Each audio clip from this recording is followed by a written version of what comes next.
எதுங்கய்யா? மனசு வந்து ஒரு 2-3 நாளாவது சரியில்லை. எதையுமே ஃபோக்கஸாக பண்ண முடியல. இப்போ நீங்கள் ஏதோ ஒர்க் பண்ணுறீங்கன்னு சொன்னீங்களே? ஆமாம்மா, டிரைவிங் பண்ணிட்டு இருக்கேன், கார் ஓட்டிட்டு இருக்கேன். இல்லை இல்லை, இந்த காஞ்சிபுரத்தில் ஒர்க் பண்ணேன்னு சொன்னீங்களா, அங்கேயா? இல்லை இல்லை இல்லை இல்லை இல்லை, சேலம் ஆட்டோ. இந்த இது டிரைவிங் பண்ணிட்டு இருக்கேன்னு சொன்னாங்க. எங்கே, சென்னையில் தானே பண்ணுறீங்க? ஆமாம் ஆமாம், சென்னையில் தான் சார். ஆமாம், ஒரு போன மாதம் ஃபோன் பண்ணீங்கன்னு நினைக்கிறேன் இல்லைங்களா? ஆமாம் ஆமாம், பேசணும். சரிங்க சரிங்க. சொல்லுங்கள் சொல்லுங்கள். ஹலோ, இறைமணி தான் சொல். தியானம் இருக்குல்ல, தியானம். சரிங்கய்யா. அதில் வந்து இந்த தியானம் ஸ்டெப்ஸ் சொல்லியிருந்தீங்க இல்லைங்களா? ஆமாம். அதை தான் பார்த்துட்டு இருந்தேன். அதே தான் ரெண்டு 3 தடவை இல்லை, நிறையா தடவை கேட்டுக்கிட்டே இருப்பேன். சரிங்க. இப்போ வந்து தெரிஞ்சுக்கணும் சொன்னீங்கல்ல. தியானம் பற்றியா? ஆமாம். இப்போ நீங்கள் ஏதோ புத்தகம் வச்சுன்னு இருக்கீங்களா? ஆனால் வந்து என் மனசு சரியில்லை, அதனால எதையுமே படிக்க தோணல, எதையும் தோண மாட்டேங்குது.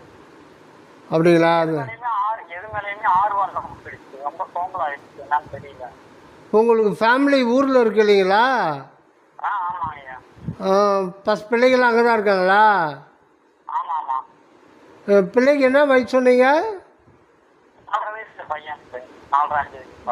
சரிங்க சரிங்க. ஏன் மனசு சரியில்லாமல் இருக்கு? அது என்னன்னு தெரியல, இப்போ டிரைவிங்கே பண்ண முடியல.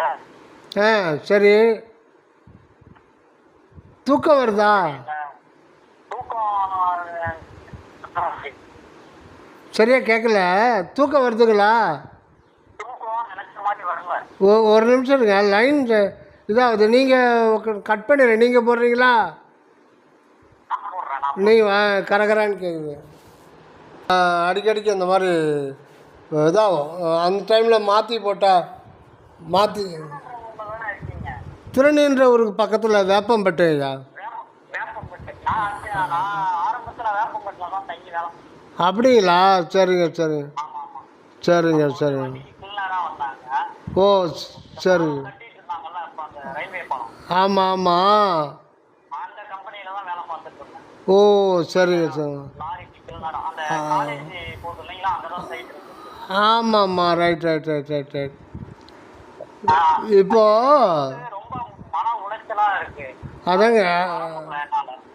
இல்லை, இப்போ உங்களுக்கு மன உளைச்சல்னா அதுக்கு ஒரு அடிப்படையான ஒரு காரணம் இருக்கும். காரணம் இல்லாமல் மன உளைச்சல் இருக்காது. அது நீங்கள் சொல்ல தயங்குறீங்க.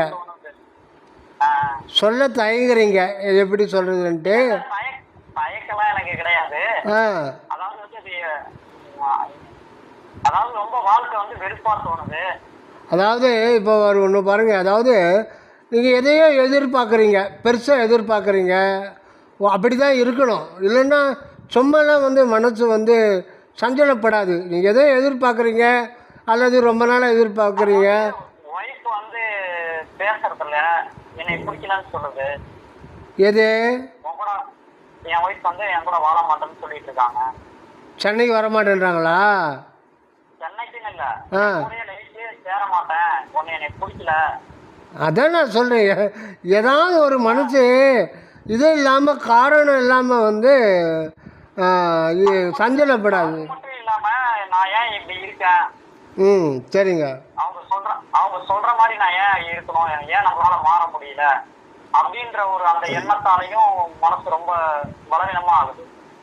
அதான் அதே ஒன்று மட்டும் நம்ம புரிஞ்சுக்கணுங்க. நமக்கு அமைகிற சூழ்நிலை, இப்போ சூழ்நிலை சரியில்லை தானே உங்களுக்கு? இப்போது அது மொத்தத்தில் பார்த்தோம்னா நீங்கள் விரும்புகிற சூழ்நிலை இல்லை, விரும்பத்தகாத சூழ்நிலையாக வருது. அது வந்து உங்களுடைய சொந்த உறவு மூலமே வருது இல்லைங்களா? இது அதான் சொல்கிறேன். இது எதுக்கு இதனுடைய அதாங்க, இது அடிப்படையில் வந்து ஒரு மனசில் தங்கி ஒரு குறைபாடாகி, ஐயோ இப்படி ஆயிடுச்சு, நம்ம வீட்டம்மாவே இப்படி பண்ணுறாங்களே, நம்ம வாழ்க்கை இப்படி ஆயிடுச்சுன்னு சொல்லிட்டு ரிப்பீட்டடாக அதே நினைக்கும் போது அதுவே மன கவலையாயிடும். அதே மன பிரச்சனை ஆயிட்டே இருக்கு. அப்பாவுக்கும் எனக்கும் செட் ஆகுறது இல்ல, பேசுறது இல்ல.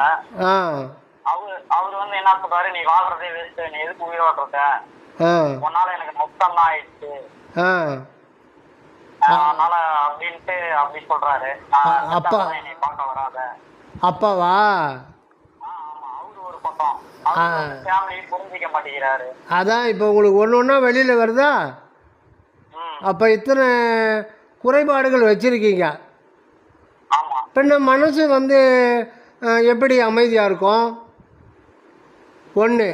ரெண்டாவது, மன அமைதி இல்லாத போது நீங்கள் தியானம் பண்ணீங்கன்னா தியானமே கூடாது. எப்படி வரும்? தியானம் பண்ண முடியாது. அப்போ இதிலிருந்து எப்படி மீளணுமா வேண்டாமா? மீண்டு வரணும். அதுக்கு தான் உங்கள்கிட்ட கால் பண்ணணும். அதுக்கு இல்லை, அடியனுக்கு ஒன்றும் தெரில. எனக்கு இன்னும் அடியனுடைய ஒரு சிறிய கருத்தை சொல்ல போகிற அவ்வளோதான். நீங்க அந்த இவரோட கருத்துக்களை படிக்கிறீங்க, அதுக்கு விளக்கம் சொல்றீங்க, அப்புறம் அந்த கேள்விக்கான பதில் வினா எல்லாம் இது பண்றீங்க. இப்போ வயசான அனுபவம், அந்த இதெல்லாம் உங்க வாழ்க்கை இதெல்லாம் அது மூலியமா நிறைய இது. இப்போ ஒன்று இவ்வளோ குறை ஒரு சுச்சுவேஷன் சரியில்லாத நிலையில் இருக்கீங்க. இப்போ அப்படியே ஒரு இமேஜ் பண்ணுங்க. ஜஸ்ட் ஒரு இமேஜ். 2000 வருஷத்துக்கு பேக்கில் போகிறீங்க. இதே சுச்சுவேஷத்தில் 2000 வருஷத்துக்கு பேக்கில் போகிறீங்க. திருவள்ளூர்கிட்ட போகிறீங்க. உங்களுக்கு சொல்கிறாங்க அதான் அந்த காட்டுக்குள்ளே ஒரு சின்ன ஆசிரமம் இருக்குது. அங்கே வாசுகி அம்மையாரும் திருவள்ளுவரும் தபம் பண்ணுறாங்க. அவர் திருக்குறள் இப்போ தான் எழுதிக்கிட்டு இருக்காரு. எனக்கு வந்து ஒரு பிரச்சனை இருந்தது, போனேன். அவர் சுவாமி சொன்னார். அதுக்கப்புறம் எனக்கு நல்லா ஒரு திருப்தியாக இருக்குது, வாழ்க்கை நல்லா ஓடுது, நல்லா சந்தோஷமாக இருக்கேன். நீயும் போய் உன் பிரச்சனையை சொல்லி கேட்டுப்பார். அந்த நேரத்தில் உனக்கு சொல்லிவிட்டு குறளும் எழுதி அதில் அது திருக்குறளை ஆட் பண்ணிப்பாருன்னு சொல்கிறாரு. நீங்கள் போகிறீங்க. இப்போ திருவள்ளுவர் சாமிக்கிட்ட, திருவள்ளுவர் பெருமான்கிட்ட போகிறீங்க. உங்கள் குறைபாடெல்லாம் சொல்கிறீங்க. அவர் கொஞ்ச நேரம் தியானத்தில் உட்காந்துட்டு ஒரு குறள் சொல்கிறார். என்ன சொல்கிறாரு? இடுக்கண் வருங்கால் நகுக, அதனை அடுத்தூறுவது அஃது ஒப்பது இல். இடுக்கண் வருங்கால் நகுக, அதனை அடுத்தூறுவது அஃதொப்பதில் அப்படின்னு சொல்கிறார். நீங்கள் என்ன சொல்கிறீங்க? சாமி எனக்கு ஒன்றுமே புரியல சாமி அப்படின்னா ஒரு விளக்கம் சொல்கிறார். தம்பி, இடுக்கண்ணா என்ன? துன்பம். வருங்கால்னா அது துன்பம் வரும்போது சிரிக்கணும். துன்பம் வரும்போது சிரிக்கணும். இன்னும் நான் தெளிவாக சொல்லணுன்னா, நீ திருப்பி அப்படியே 2000 வருஷத்துக்கு பேக்கில் போனால் துன்பம் வரும் வேளையிலே சிரிங்க என்று சொல்லி வைத்தார் வள்ளுவர் சரிங்க அப்படின்னு ஒரு சினிமா பாட்டு வரும். இப்போ புரிஞ்சுதான்னு கேட்பார். நல்லா புரிஞ்சுது சாமி, ஆனால் ஒரு டவுட்டு சாமின்னு கேட்குறீங்க. இடுக்கண் வருங்கால் நகுகன்றீங்க, அந்த இடுக்கண் உங்களுக்கா எனக்கா சாமின்னு கேட்குறீங்க. ஹலோ, புரியுதுங்களா? ஏன்பா தம்பி, என்ன நீ இப்படி பேசுகிற? நீ இடுக்கண் வருங்கால் நகை உனக்கு நீ தானே வந்து கேட்குற, உனக்கு தானே இடுக்கண் இருக்குது, எனக்கா இடுக்கண் இருக்குது உங்கள்கிட்ட சொல்கிறேன். இல்லை சாமி, பொதுவாக சொல்கிறீங்க இடுக்கண் வருங்கால் நகுகன்னு, அதான் கேட்குறேன். எனக்கு சந்தேகம், உங்களுக்கு இடுக்கண் வரும்போது நான் சிரிக்கிறதான்னு கேட்குறேன். அடப்பாவி, அதே கேட்குறேன். உங்களுக்கா எனக்கா அது முதல்ல சொல்லுங்க அப்படின்னா. அதான் சொல்கிறார். சாமி, இது எப்படி சாமி சாத்தியம்? நீங்கள் சொல்கிறது நியாயமே கிடையாது. துன்பம் வரும்போது சிரிக்க முடியுமா? சொல்லு.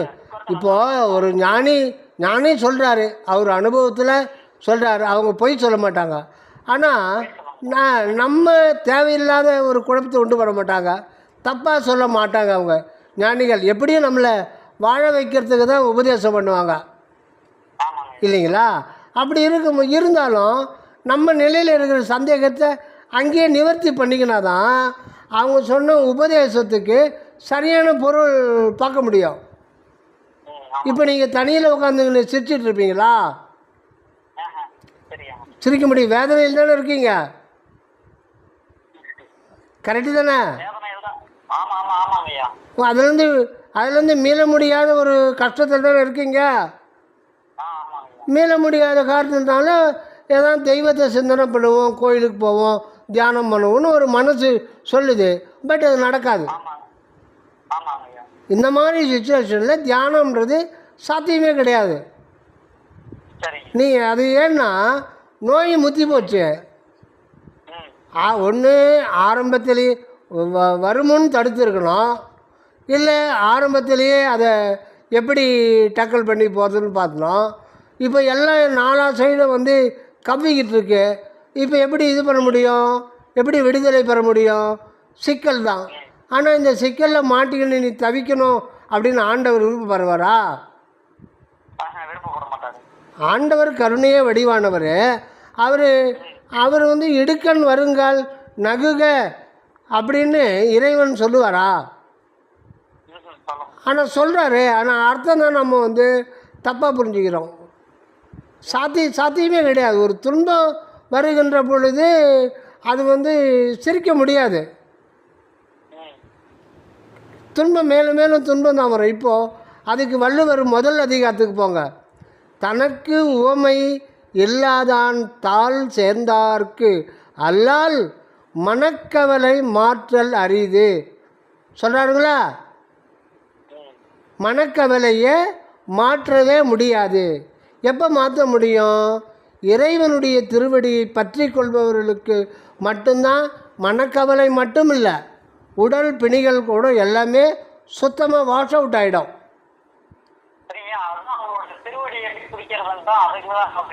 இருங்க, இது அப்புறம் பேசலாம். ஏன்னா திருவடி அப்படின்னா என்னன்னு தெரிஞ்சுக்கணும் இல்லையா? நம்ம கோயிலுக்கு போகிறோம், நம்மளை மாதிரியே மனுஷனுக்கு இருக்கிற மாதிரியே 2 பாதங்கள் வச்சுருக்காங்க, அதை பிடிச்சிக்கிறதா? இல்லை இல்லை, அது கிடையாது. அதுக்கும் இதுக்கும் சம்மந்தமே கிடையாது. அதனால தான் உருவ வழிபாடுலாம் இப்போதைக்கு எல்லாம் தேவையில்லை, எல்லாம் பண்ணி முடிச்சிட்டோம் அப்படின்ட்டார். அதில் வந்து உண்மையை உள்ளபடி அறிய முடியாது. இறைவனுடைய திருவடின்னா என்னன்னு சொல்லிட்டு என்ன தெரியும்? எத்தனை மக்கள் நமக்கெல்லாம் என்ன தெரியும்? திருவடின்னா மனிதனுடைய பாதம் நினச்சிட்டு இருக்கோம். இறைவனுக்கு உருவமே இல்லை, அப்புறம் திருவடியை பற்றி கொள்ளுன்னு சொல்கிறாரு திருவள்ளுவர். இல்லை திருக்குறள் தான் அதுக்கு. திருக்குறள் எதுக்கு எதனா விளக்கம் இருக்கா? திருக்குறளில் இல்லை. திருவருட்பாவுக்கு வந்தால் தான் தெரிஞ்சிக்க முடியும். அப்போது நம்ம இந்த இடத்துல இடுக்கண் வருங்கால் நகுக அப்படின்னா இதுக்கு தமிழ் புலவர்கள் என்ன சொல்கிறாங்கன்னா, ஒருவனுக்கு வாழ்க்கையில் இன்பமும் சரி துன்பமும் சரி இரண்டுமே நிலையானது கிடையாது. அதனால் அதை விருப்பு வெறுப்பு இல்லாமல் அதை பார்த்துட்டு அப்படியே கடந்து போயிடுங்க. எத்தனை முறை கடக்க முடியும்? இடுக்கண் வரும்பொழுதெல்லாம் கடக்க முடியுமா? இன்றைக்கி நல்லா இருப்போம், நாளைக்கு ஒரு பிரச்சனை வரும், ஒரு வாரம் அது பிரச்சனை வந்து போகும், மறுபடியும் பிரச்சனை வரும். இன்றைக்கி பிரச்சனை வந்துச்சு, நம்ம ஒரு வாரத்தில் சால்வ் பண்ணிட்டோம், அப்புறம் பிரச்சனையே வராது அப்படின்னு ஒரு இது இருக்கா? உறுதி இருக்கா? சாவர வரையில் வந்து பிரச்சனை இருந்தால் இருக்கும். இப்போது வருஷத்துக்கு ஒரு முறை வந்து டோட்டல் பாடி ஹெல்த் செக்கப் பண்ண சொல்கிறாங்க இல்லைங்களா? ஏன் ஒரு முறை செக் பண்ணால் போதாதா? வந்துருமா? இல்லை, ஒரே ஒரு மாதத்துலேயே எல்லாமே மாறி போயிடும். அதனால் மாதம் மாதம் செலவு பண்ணிருக்க முடியாது. ஒரு 6 மாதத்துக்கு ஒரு முறையாவது டோட்டலாக செக் பண்ணிங்கன்னு ஒரு எச்சரிக்கை. ஏன்னா வந்துச்சுன்னா ஆரம்பத்திலேயே பார்த்து சரி பண்ணிடலாம், முத்தி போன பிறகு டாக்டருங்க ஒன்றும் பண்ண முடியாது. அதனால் இடுக்கண் வரும்போதெல்லாம் சிரிச்சுட்டே இருக்க சொல்லுவாரா? ஒன்று, இடுக்கண் வருங்கால் நகுக, அது ஒரு பாயிண்ட்டு. அடுத்தது, அதனை அடுத்தூறுவது அக்தொப்பதில். இதில் வந்து பிரித்து பார்க்கணும். 2 வகையான எதிரான ஒரு அர்த்தம்லாம் வரும். 2 வழிகளில் அர்த்தம் சொல்கிறார். இடுக்கண் வருங்கால் நகுனா துன்பம் வரும்போது அதை பொருட்படுத்தாத அப்படின்னு அவர் சொல்லிடுறாரு. அவர் ஞானி, ஞானம் பெற்றவர், அவரால் முடியும். ஆனால் அது நம்மளை மாதிரி சாதாரண மனிதனால் முடியாது. ஆமா.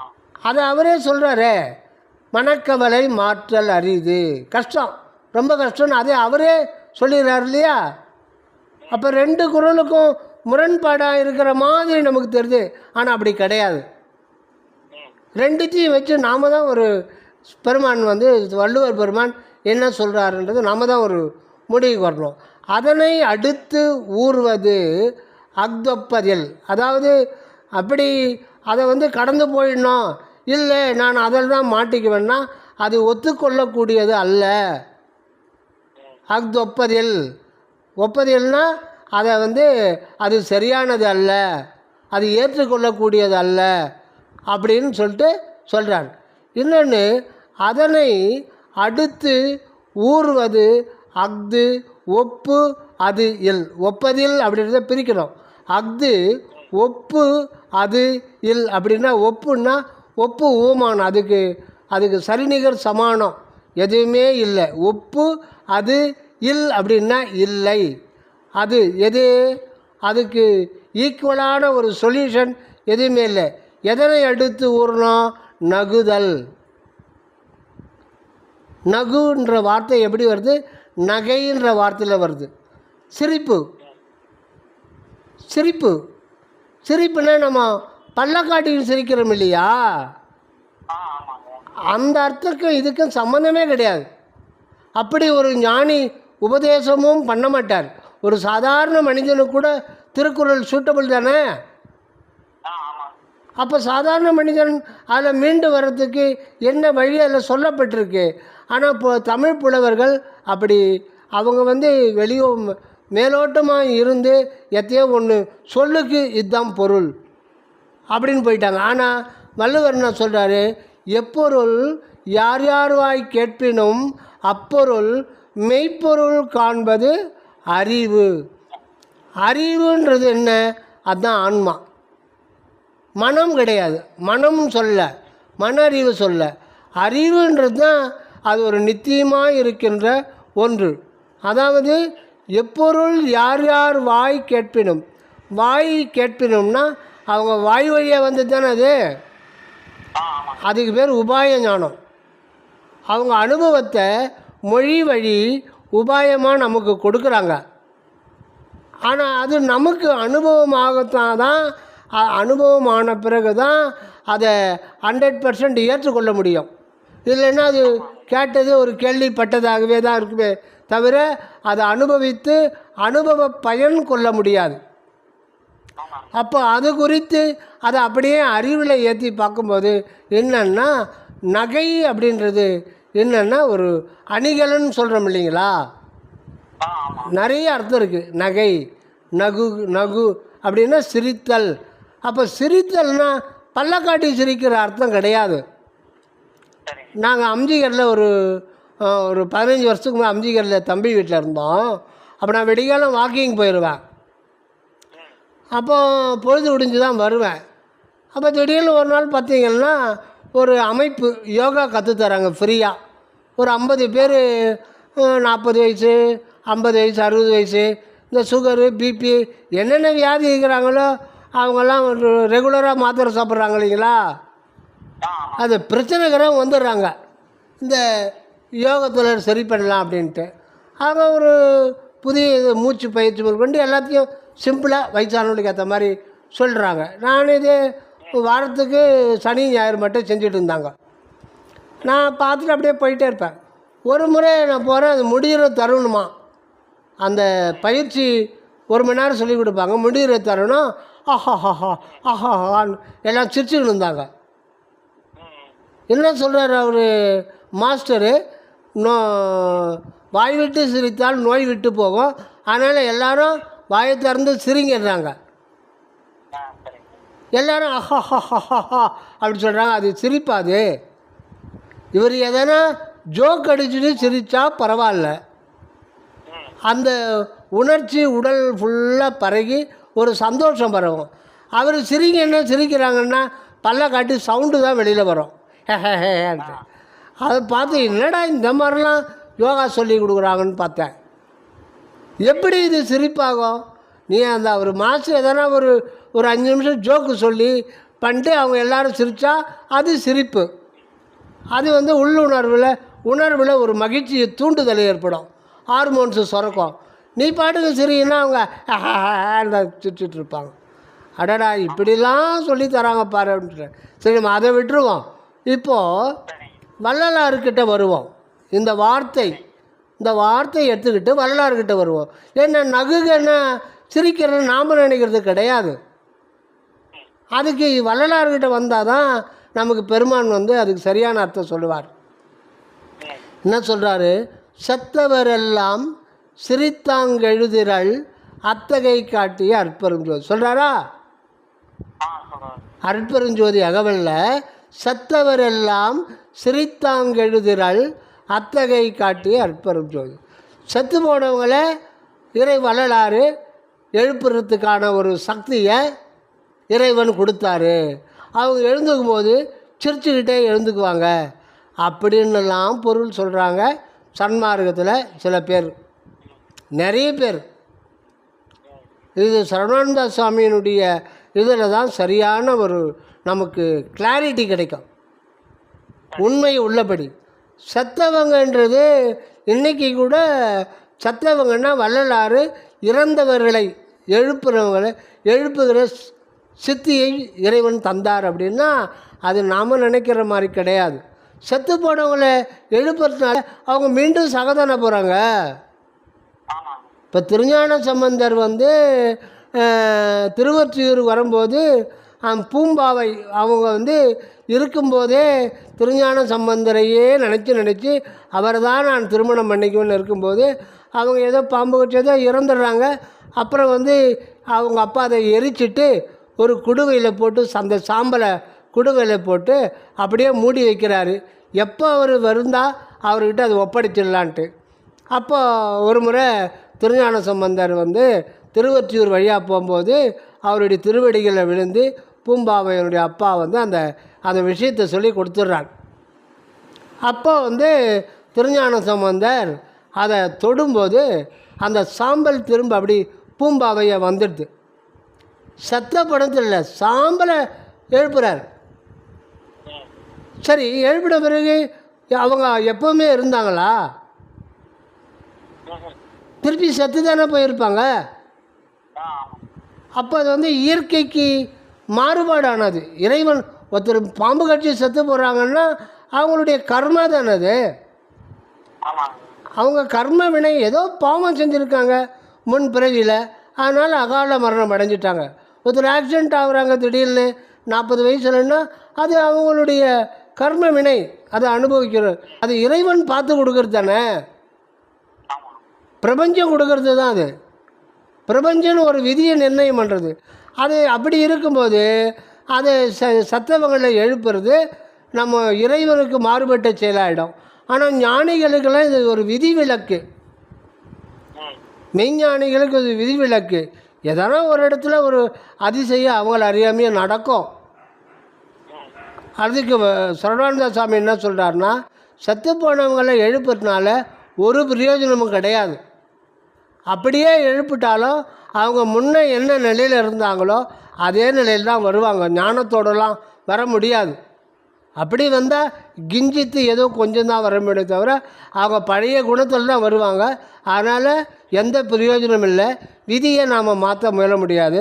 அந்த மாதிரி வரத்தை வரலாறுக்கு ஆண்டவர் கொடுக்கல, அவரால் முடியும். ஆனால் அது கிடையாது. சத்தவர்ன்றது நம்ம எல்லோரையுமே சத்தவர்ன்னு தான் சொல்கிறார். சத்தவர்னா அந்த சத்து பொருள் நமக்குள்ளே இருக்கு. அற்பெருஞ்சோதின்ற சத்து பொருள் நமக்குள்ளே இருந்தோம் மனித பிறவியை கொடுத்து அதை விசாரத்தால் அறிந்து கொள்ளக்கூடிய வாய்ப்பையும் கொடுத்து, ஆனால் நம்ம கேர்லெஸ்ஸாக இருந்து அந்த சத்து பொருளை அறியாமையே காற்றுள்ள போதே தூற்றிக்கொள்ளாமலே, இந்த ஜீவ சுவாசம் இருக்கும் பொழுதே அதை தேர்ந்து கொள்ளாமலே கோட்டையை விட்டுட்டோம்.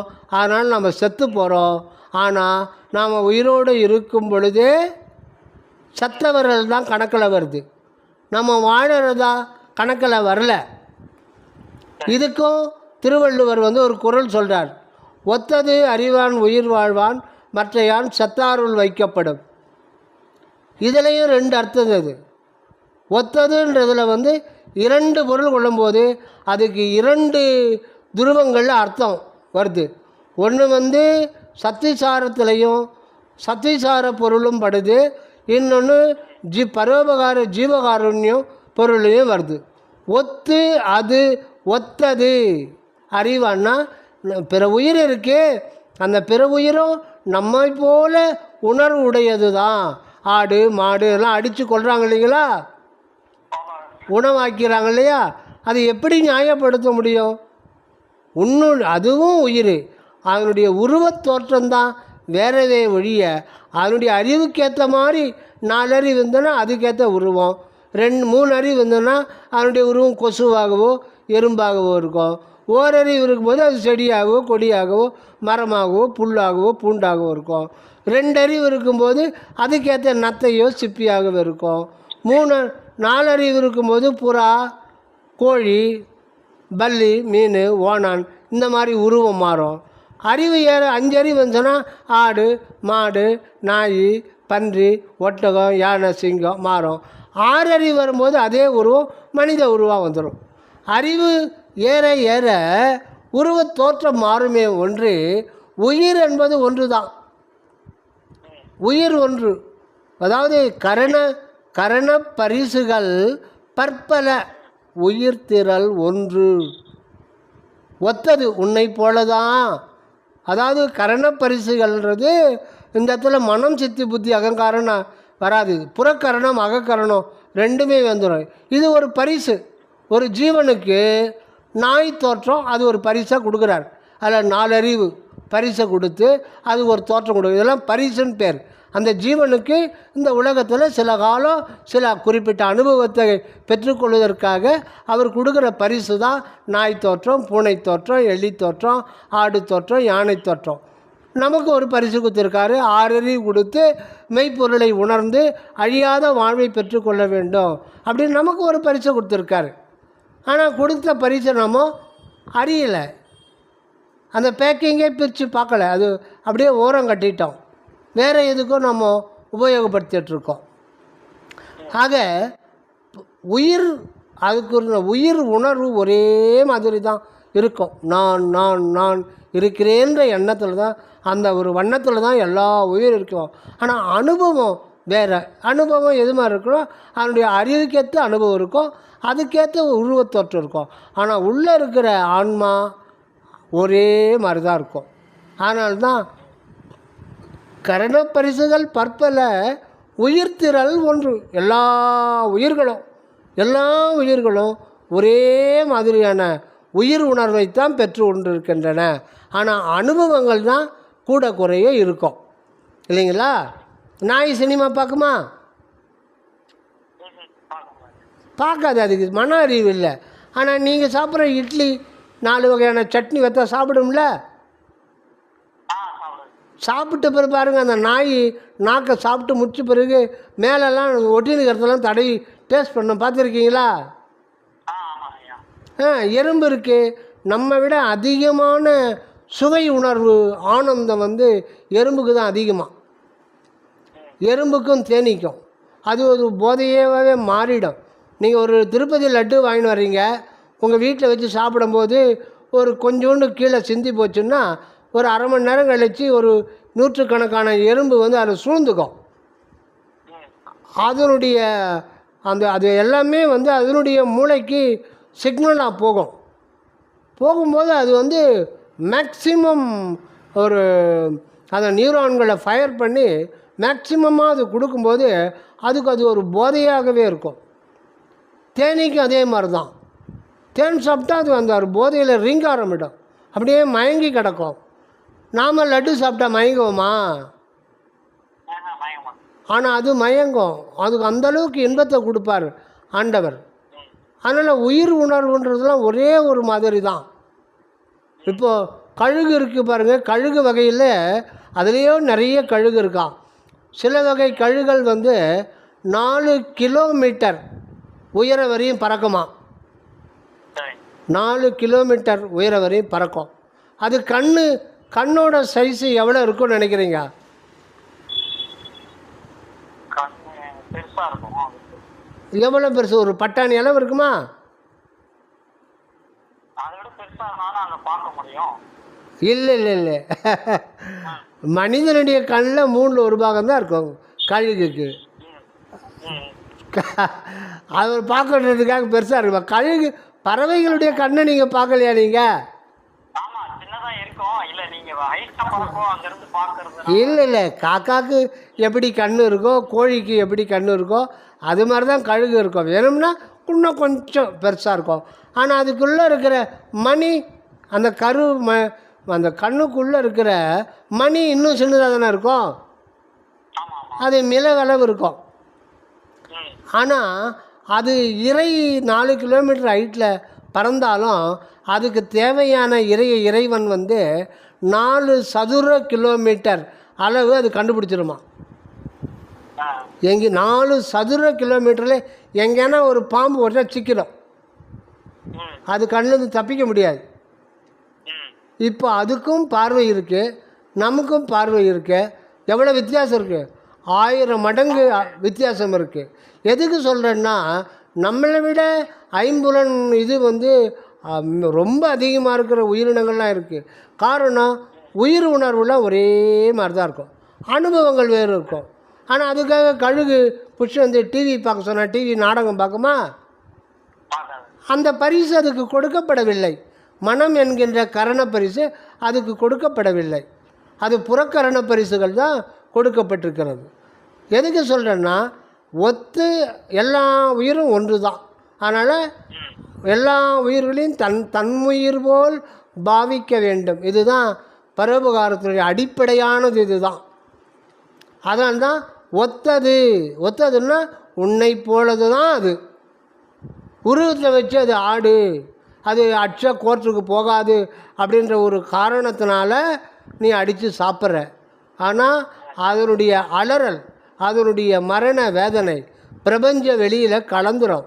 அதுக்குரிய தண்டனை கரெக்டாக உனக்கு இப்போவோ இல்லை வாழ்க்கை இறுதியிலோ அல்லது அது அப்படியே சேர்க்கப்பட்டு எப்போ கொடுத்த அந்த தண்டனையின் மூலம் நீ திருந்துவியோ அப்போ கொடுப்பார். அது இப்போவே கொடுக்கணும்னு கிடையாது, அது கணக்கில் வரவழைக்கப்பட்டுரும். அது பட்ட வேதனை நாம் எப்போனாலும் பட்டாகணும். இந்த பிறவின்னு கிடையாது, அது அடுத்த பிறவியோ அதுக்கு அடுத்த பிறவிலையோ கூட கொஞ்சம் கொஞ்சமாகவோ இல்லை மொத்தமாகவே கூட இறைவன் கொடுப்பார். அது பக்குவத்துக்கு ஏற்பது மாதிரி. அதனால்தான் ஒத்தது அறிவான் உயிர் வாழ்வான்.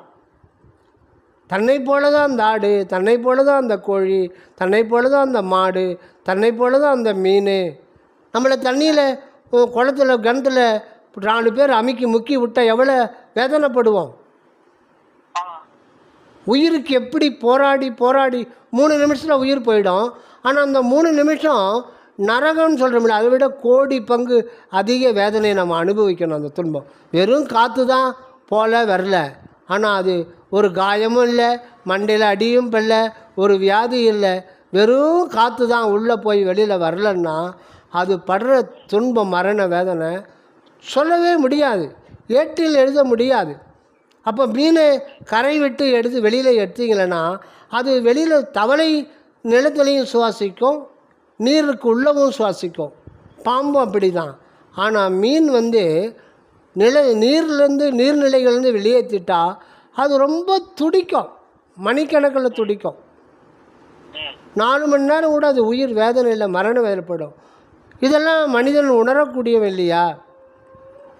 இதெல்லாம் தெரியாமல் ஒத்தது தன்னுடைய உணர்வு போல தான் இருக்கும், தனக்கு ஏற்படுகின்ற துன்பம் போல தான் அதுக்கு ஏற்படும் அப்படின்ற அது அறியாதவன். ஒத்தது அறிவான் உயிர் வாழ்வான். அதை தன் உயிர் போல் நினச்சிக்கிட்டு அதுக்கு தீமை செய்யாமல் அதனுடைய துன்பத்துக்கு நல்லது இடையூறு எதுவும் செய்யாமல் அதனுடைய அது வருந்தும் போது நம்ம அதுக்கு அந்த வருத்தத்தை நீக்கி விடுற செயல் செய்கிறவன் தான் உயிர் வாழ்பவன்.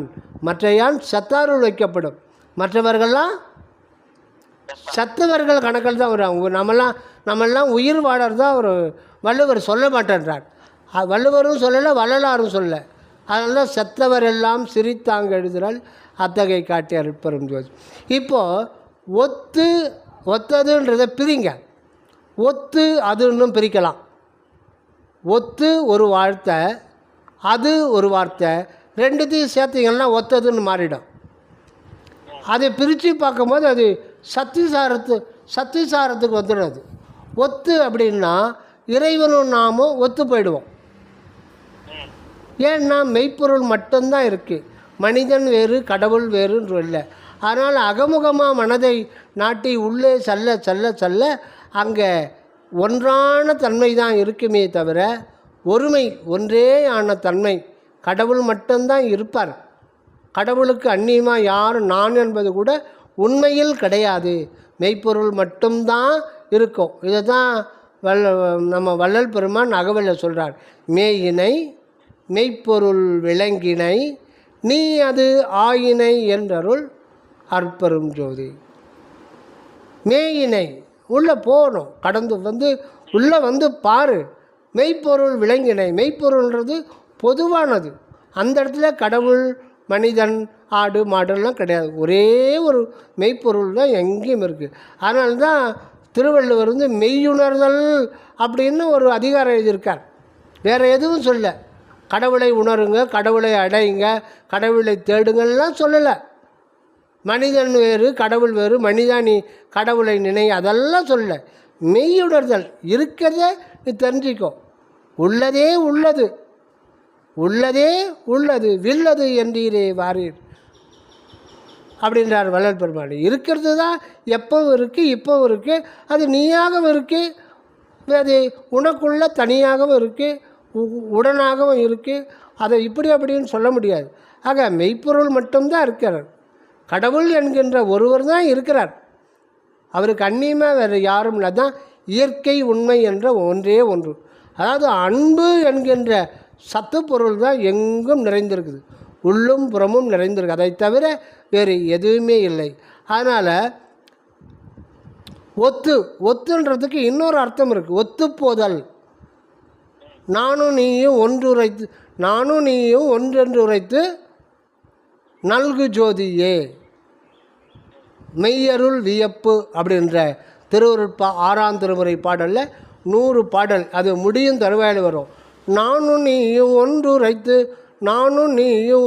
உரைத்து நல்கு ஜோதியே, நானும் நீயும் ஒன்றென்று உரைத்து நல்கு ஜோதியே.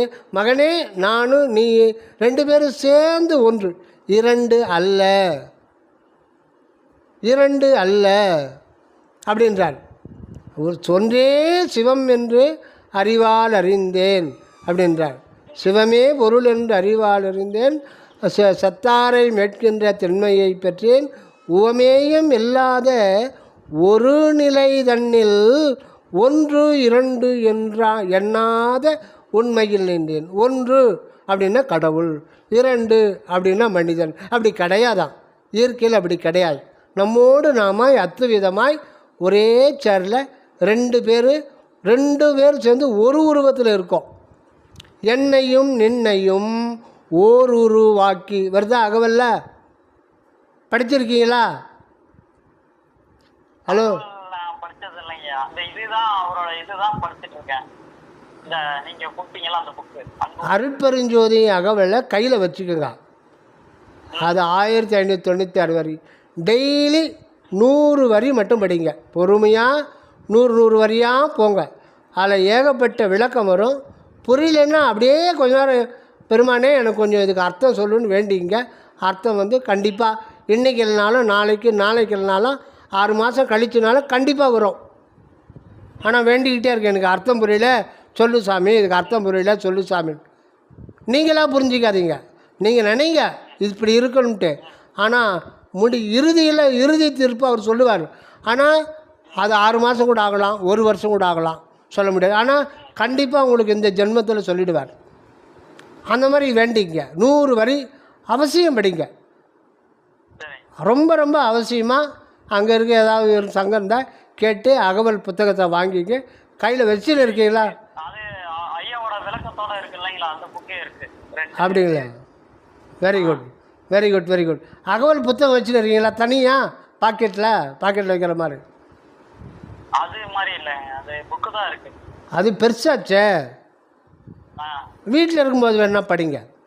ஏன்னா நீங்கள் வண்டியில் இருக்கும்போது பாக்கெட்லேயே வச்சுக்கலாம் அகவல் புக்கு. நீங்கள் பக்கத்தில் எங்கன்னா வரலாறு சங்கம் இருந்தால் அங்கே போய் கடைக்க வாங்கிக்கோங்க. இல்லை வடலூருக்கு போனீங்கன்னா அதை வாங்கிட்டு வந்துருங்க. அதில் எல்லாமே இருக்கும். திருவருட்பா பாராயண திரட்டுன்னு 15 ரூபா. அதை வாங்கினீங்கன்னா அதில் நிறைய பாடல்கள் தொகுப்பு இருக்கும். நல்ல பயனுள்ளதாக இருக்கும். பிறவி ஈடேகிறதுக்கு அது ஒரு அரிய துணையாக இருக்கும். அப்போது ஒத்து அது. இப்போ இன்னொன்று ஒத்த அப்படின்ற ஒரு வார்த்தை கேள்விப்பட்டிருக்கீங்களா? ஒத்தையாக நிற்கிறேன்டா. ஒத்தன்றது ஒத்தே அப்படி அதுவும் வருது. அதில் ஒத்தைக்கு வரையடா. ஒத்த இடம் தண்ணில் நித்திரை செய்யந்தீர் ஒத்த இடம் காட்டவாரீர். ஒத்த இடம் தண்ணில் ஒத்தன்னா ஒரே ஆளுன்ற ஒரு அர்த்தமும் இருக்குது. இன்னொன்று இங்கே அந்த இடத்துல புறத்தில் இருக்கிற வரையில் தான் நீ வேறு இறைவா நீ வேறு நான் வேறா இருக்கிறேன்ற ஒரு நிலை இருக்கும். அகநிகழ்ச்சியோடோ பணிவோடோ தன்னை தாழ்த்தி கொண்டு நெகிழ்ச்சியோடோ உருக்கத்தோடோ உள்ளே போக போக அங்கே இரண்டென்ற நிலை மாறி இறைவனே தானாகவும் நானாகவும் இரண்டும் சேர்ந்த ஓர் உருவத்தில் இருக்கிற ஒரு நிலை கொஞ்சம் கொஞ்சமாக அணுவணுவாக அனுபவத்தில் சிறிது சிறிதாக பக்குவத்தில் நமக்கு காட்டி கொடுப்பார். அதான் ஒத்து அது அறிவான்னா அது தான் இருக்கிறது. அதுன்னா கடவுள். அதுவினுள் அதுவாய் அதுவே அதுவாய் பொதுவினில் நடிக்கும் பூரண பொருள். அதுன்னா கடவுள்னு அர்த்தம். தத்துவமசி அப்படின்னா அது நீயாய் இருக்கிறாய். இது வேதாந்த மகா வாக்கியம். அதுன்ற சொல்லு கடவுளை குறிக்கும். தனு கரணாதிகள் தாம் கடந்து அறியுவோர் அனுபவமாகி அற்பரஞ்சோதி உளவெனில் அறிந்தால் அளவா அற்பரஞ்சோதி. அது பொது உணர்வு உணரும் போது அலால் பிரித்தே அது எனில் தோன்ற அற்பரஞ்சோதி. அதுனா கடவுளேன்னு சொல்லிட்டு இருந்தாலும் அந்த பொது உணர்வு அருள் உணர்வு. அந்த அருள் உணர்வு இல்லைன்னா இறைவன் தோன்ற மாட்டார். ஏன்னா இறைவனே அந்த அருள் உணர்வாக தான் இருக்கார். அதுக்கு முன்னாடி இரக்கம்ன்ற உணர்வை நம்ம ஜீவனில் வருவித்து கொள்ள வேண்டும். அதுதான் சத்திசாரம் பரோபகாரத்துக்கு ரெண்டும் சேர்ந்த மாதிரி தான் அந்த குறள் இருக்குது. ஒத்து அது அறிவான். தன்னை அறிதல்ன்றது அதுதான். தன்னை அறிதல்ன்றது என்ன? என்னை அறிதல்னு சொல்லியிருக்காரா? தன்னை அறிந்தென்பமுற வெண்ணிலாவே ஒரு தந்திரம் நீ சொல்ல வேண்டும் வெண்ணிலாவே சொல்கிறார் இல்லைங்களா? என்னை அறிந்துன்னு சொல்ல, தன்னை அறிய தனக்கு ஒரு கேடில்லை. தன்னை அறியாமல் தானே கெடுகிறான். தன்னை அறியும் அறிவை அறிந்தபின் தன்னை அருச்சிக்கத்தான் இருந்தானே. அப்போ தன்னை அப்படின்றது உன்னை அப்படின்றதும் என்னை அப்படின்றது ரெண்டும் சேர்ந்த ஒரு நிலை தான் தன்னைன்ற வரும். அங்கே ரெண்டு பேருக்கு இது பாகுபாடு வேறுபாடு வேறு இல்லாமல் அங்கே ஒன்றாய் போயிடுவாங்க. ஆக அங்கே அது மட்டும்தான் இருக்கும். அதை ஒத்து அது அறிவான்னா இறைவன் மட்டும்தான் இருக்கிறார். வேறு யார் நான்ன்றது உண்மையில் ஒன்றும் கிடையாது. அது அறிவான், அதுதான் இருக்குது. அதை தான் கந்தர் அனுபூதியில் சொல்லுவார். தன்னந்தனி நின்றது தான் அறிய, தன்னந்தனி நின்றது தான் அறிய, அதுவே அதனை அறிந்து கொள்கிறது. இன்னும் ஒருவருக்கு இசைவிப்பதுவோ. அதை பற்றி சொல்லுங்கள் சுவாமி அப்படின்னு அருள்நாருக்கிட்ட கேட்டால் நான் எப்படிப்பா சொல்ல முடியும்? அதை பற்றி சொல்ல முடியாது. ஏன்னா அதை பற்றி நான் சொல்கிறேன் அப்படின்னும்போது அது இருக்குது, நான் இருக்கேன், நீ இருக்க, 3 பேர் இருக்காங்கன்னா அது பொய்யாகி போயிடும். இருக்கிறது ஒன்று தானே. அதை நீயே உள்ளே போய் இருக்கிறது ஒன்று தான், ஒன்றே சிவம் தான். அங்கே கூட பாருங்கள் தான் வரும். தான் மட்டுமே இருக்கிறது. தானே தானாகி அப்படின்னு வரும் பாட்டு திருவருட்பால. தானே தானாகி அலனாய் தனிப்பதியாய் அப்படின்னு சொல்லிட்டு அந்த பாடல் நிறைய தான் தான் தான் சொல்லிட்டு அந்த இதில் வரும்.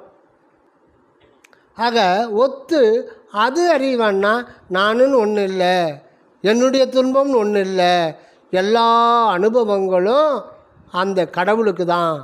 ஆனால் கடவுள் அனுபவிக்கிறாருன்னா கடவுள் அனுபவிக்கலை, அவர் தன்னுடைய மறுபக்கத்தை தான் ஜீவனாக வச்சுருக்கார். கடவுள் கடவுள் வந்து அந்த பக்கம் திரும்பிக்கிட்டு இருக்கார். தலை ஒரு தலை 2 ஃபேஸ் இருக்கு அவருக்கு. அந்த பக்கம் திரும்பிக்கிற ஃபேஸுக்கு அது தனித்து இருக்கும், அங்கே இன்ப துன்பம்லாம் பாதிக்காது. இந்த பக்கம் இருக்கும்போது ஒரே தலை தான், இந்த பக்கம் இருக்கும்போது அவரே ஜீவனாக இருக்கிறார். அதான் ஜீவன் சிவன் என்று இருக்கிறார். ஜீவன் சிவஸ்வரூபம் என தேரி, ஜீவன் சிவஸ்வரூபம் என தேரி அப்படின்றார். யார்? அருணகிரிநாதர். ஜீவனே சிவனாரே சீவனார் ஆனார். திருமந்திரத்தில் வரும். சிவனாரே சீவனார் ஆனார்னா சிவம் சிவமாகவே இருக்குது தனியாக. ஆனால் அனுபவம் வேணும்னா அந்த அனுபவம் ஜீவன் மூலமாக வந்தால் தான், அவர் ஒரு உயிருணர்வு ஏற்று வந்தால் தான் அனுபவன்றது அவருக்கே கிடைக்கும். அந்த அனுபவம் தான் சச்சிதானந்தம். கடவுளுக்கே சச்சிதானந்த அனுபவம் வேணும்னா அவர் ஜீவனாக வந்தால் தான் அதை வந்து சச்சிதானந்த அனுபவிக்க முடியும். ஆக ஒரு ஜீவன் இந்த உலகத்தில் பிறப்பு எடுத்து எத்தனையோ கோடி பிறவி கடந்து மனித பிறவி வழங்கப்பட்டிருக்குதுன்னா என்ன நோக்கம் அப்படின்னா ஒரே ஒரு நோக்கம், முடிவில் சச்சிதானந்தத்தை அனுபவிக்கணும். ஆனந்தம், மகிழ்ச்சி, இன்பம், இதைத்தான் உள்நகை அப்படின்னு சொல்கிறது. இதை தான் சிரிப்புன்னு வெளியில் சொல்கிறோம். இதுதான் நகை. நகைன்றது உள்நகை, அகநகை. முகநகை இல்லை. முகநகையில் பல்லு தெரியும், அகநகையில் அந்த மகிழ்ச்சி. அதனால்தான் இந்த சொல்லுகின்ற சிரித்தாங்கு எழுதுறல்னா சச்சிதானந்தம் என்கின்ற இன்பத்தோடே அவர்கள் உயிர் தெழுவார்கள். சத்தவர்கள் நம்மெல்லாம் அகவிழிப்பு வந்துடுச்சோன்னா அங்கே ஆனந்தம். ஒருத்தன் சிரிக்கிறான்னா ஏன் சிரிக்கிறான்? பல்லு தெரியுதுன்னா உள்ள ஒரு ஜோக்கு இருக்கும், அது ஒரு கிளர்ச்சி ஏற்படுத்தும். அங்கே உள்ள ஒரு மனதுக்கு ஒரு ஆனந்தம் ஏற்படும் போது தாங்க முடியாமல் வெளியில் பல்ல காட்டி சிரிக்கலாம். கரெக்டாக? அதுதான் நகை. ஆனால் உண்மையான நகைன்னா அணிகலன். அந்த நகை எப்பவும் நிற்குமா? நீங்கள் ஒரு நாடகம் பார்க்குறீங்க, இல்லை ஒரு சினிமா பார்க்குறீங்க, அதில் சிரிக்கிறீங்க. நகைக்கு இன்னொரு பேரும் உண்டு, அணிதல். அது எப்போவுமே நிற்குமா? நீங்கள் நான் சினிமா பார்த்து நல்ல ஒரு சிரிப்பான படம், சினிமா பார்த்துட்டு வெளியில் வர்றோம், ஃபோன் வருது, அப்போ அவங்க சொந்தக்கார ஆக்சிடெண்ட் ஆகிடுச்சுன்னு சொல்கிறாங்க. அந்த உள்ள சிரிச்சது நிற்குமா? நிற்காது.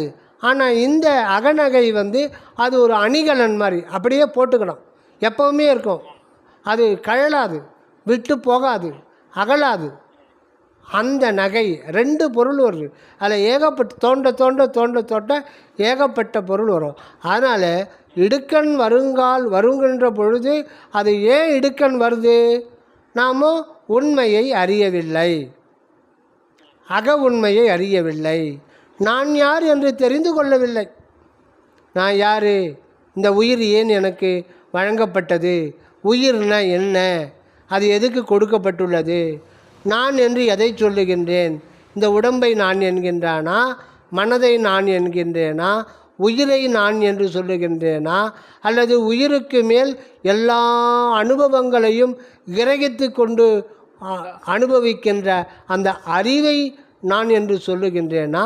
அல்லது அந்த அறிவுக்கு அறிவாக இருக்கின்ற உள்ளொளி எல்லா அனுபவத்தையும் ஊட்டுகின்ற தருகின்ற அந்த உள்ளொளியை நான் என்று சொல்லுகின்றேன். எதை நான் என்று சொல்லுகின்றேன் தெரியாது. We are living in the dark room. எதுவும் தெரியாமல் இருக்கிறோம். இந்த டார்க்னஸை அகற்றுறதுக்கு தான் இறை வந்து இடுக்கண் தருகிறார். சும்மா கொடுக்கல, கொடுத்துட்டு நீ துன்பப்படுறா, நான் உன்னை வேடிக்கை பார்க்குறேன், அதுக்கு இல்லை. துன்பம் வருதுன்னா எதுக்கு வருது? சும்மாவா கொடுக்குறாரு? அதை வச்சு அந்த துன்பத்தை வச்சு தான் நம்ம அகம் திரும்பணும். சரி. துன்பத்தை வச்சு நம்ம அகநிலையை உணரணும். அதனால் இங்கே இருக்கிற எந்த தொடர்பும் எல்லாமே தற்காலிகமானது தான், நிலையானது கிடையாது. அம்மா சரி, அப்பா சரி, மனைவி சரி, பிள்ளைகள் சரி, எதுவுமே எல்லாமே டெம்பரவரி. ஆனால் டெம்பரவரின்றதுனால இதை விட்டுட்டு நீங்கள் எங்கேயாவது போனீங்க, கடமையை மறந்துட்டு போனீங்கன்னா கடவுள் உங்கள் பக்கமே வரமாட்டார். டெம்பரவரின்னாலும் நீங்கள் செய்ய வேண்டிய கடமை கண்டிப்பாக 100% நிறைவேற்றணும். அதில் அந்த டைமில் ஏதாவது ஒரு சொல் மூலமாக ஒரு பிறர் நம்மளை மன கஷ்டப்படுற அதை பொருட்படுத்த வேண்டாம். அதை அக்செப்ட் பண்ணிங்க. ஏன்னா அது கடவுள் கொடுக்குறார். அதை வச்சு நம்ம அகம் திரும்பணும். இதுதான் இடுக்கண் வருங்கால் நகுக அப்படின்னா, இடுக்கண் ஏன் வருது? அப்படி எது இறைவன் கொடுக்குறார்? அதை எது கொடுக்குறாரு? நாம் உண்மையை உணரணும் அப்படின்னு கொடுக்குறாரு. இடுக்கண் மட்டுமா கொடுக்குறாரு? இன்பத்தை கொடுக்குறாரு, அப்புறம் இடுக்கண் கொடுக்குறாரு. மாற்றி மாற்றி மாற்றி மாற்றி கொடுத்துக்கிட்டே இருக்கார்.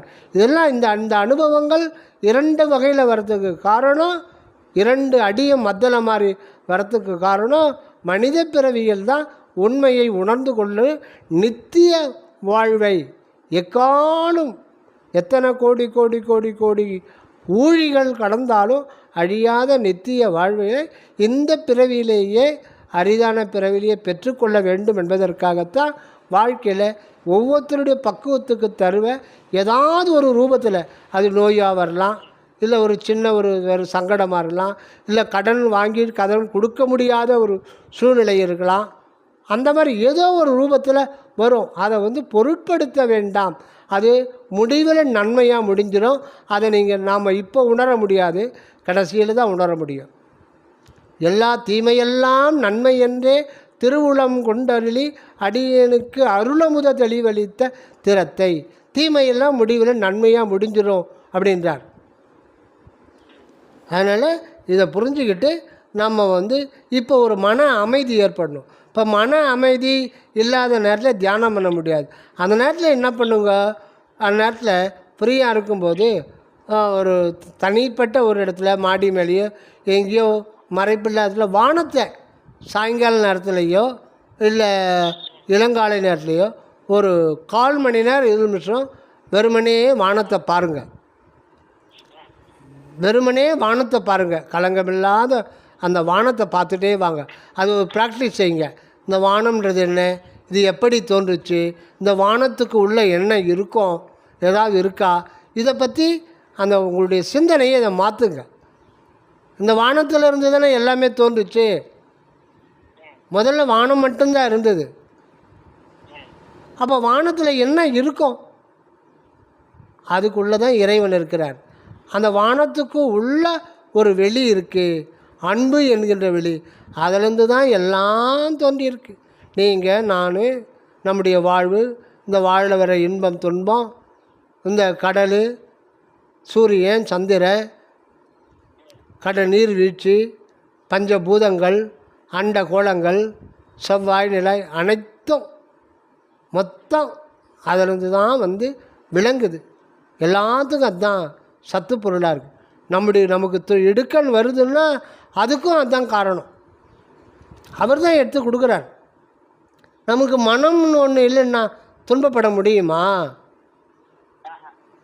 இப்போது ஆடு மாடு கூட ஃபேமிலி இருக்குது. நான் ஒரு முறை பார்த்தேன், ஒரு குரம்பேட்டில் நான் ஒரு நண்பரை பார்க்கும்போது பார்த்துட்டு வெளியில் வர்றேன். தெரில, நாய் அதனுடைய குட்டி ஒரு 4 குட்டி விளையாடிட்டு இருந்து ஒரு ட்ரை சைக்கிள் டயர் பெருசு அவன் அதுக்காக செட் பண்ணியிருக்கான். ட்ரை சைக்கிள்னால் சின்னதில்லை, ஹெவி சைக்கிள்னு அதில் மோட்டரை செட் பண்ணிவிட்டு லோடு ஓவர் லோடு எடுத்துகிட்டு வேகமாக வரான். இந்த நாய்க்குட்டி குறுக்க போயிடுச்சு. கண் எதிரவே குறுக்க போகும்போது அது மேலே ஏறி இறங்கிடுச்சு. வயிற்று மேலே ஏறி இறங்கிடுச்சு. ஏறி இறங்கின உடனே துள்ளி குடிச்சு ஓடி போயிடுச்சு. அடாடா தப்பிச்சுன்னு நினச்சி. ஏன்னா காயம் எதுவுமே இல்லை. ஒரே ஒரு 30 செகண்டு தான். அப்படியே வலி துடித்து அப்படியே கொஞ்சம் கொஞ்சமாக இறந்துச்சு. அதை அந்த தாய் நாய் பார்த்து அல்லாடுது, அப்படியே வேதனையில் அல்லாடுது. அதை அவன் தான் ஏற்றுப்பண்ணு தெரியாமல் போகிற வர்ற பைக்கெல்லாம் துரத்தி பிடிக்குது. ஒரு 5 நிமிஷம் காரு கீரு ஆட்டோ துரத்தி பிடிக்குது. கொஞ்ச நேரம் ஆச்சு, 10 நிமிஷம் அதே சுற்றிருந்து. அப்புறம் மோந்து பார்த்துட்டு மற்ற குட்டிகள்லாம் வந்து அதை பார்த்துட்டு கொஞ்ச நேரம் அது பாட்டுக்கு இறந்த பிறகு ஒரு 1/4 மணி நேரம் கழிச்சு நாய் போயிடுச்சு. தான் போயிடுச்சு, திருப்பி வருது பார்த்துட்டு போயிடுச்சு, அவ்வளோதான். அந்த 15 மினிட்ஸு தான் அதுக்கு இதாகுது. அதுக்கு மேலே மனம் வந்து அது வந்து ஒரு அந்த டைமுக்கு தான் அது இதாகும், சூழ்நிலையை புரிஞ்சிக்கும். அதுக்கப்புறம் அது ஒன்றும் இதாகல, சகஜமாகிடுச்சு. அதை வேறு யாரோ வந்து அப்புறப்படுத்திட்டாங்க. அப்புறம் அது மறந்துடும். ஏன்னா மனம் வந்து அதை திருப்பி ரீகால் பண்ண முடியாது. சில பிராணிகளுக்கு உண்டு விசேடமாக, அது எல்லாத்துக்கும் சொல்ல முடியாது. சில பிராணிக்கு அதையே நினச்சி ரொம்ப கவலையாகவே இருக்கிறது உண்டு. இந்த மாடுலாம் வந்து சில சமயத்தில் கன்று போட்டு அது கன்றுக்கு உடம்பு சரியில்லாமல் செத்து போயிடும். அந்த நேரத்துக்கு மாடு வந்து ரொம்ப வருத்தப்படும். அதுக்கப்புறம் பால் கொடுக்கணும் இல்லையா, அப்புறம் மறுநாள் அதை இருந்து அதை அடைச்சி தோலை மட்டும் உரித்து அதை பச்சிருவாங்க. திருப்பி அந்த தோலுக்குள்ளே வைக்கலாம் போடுவாங்க. பார்த்துருக்கீங்களா?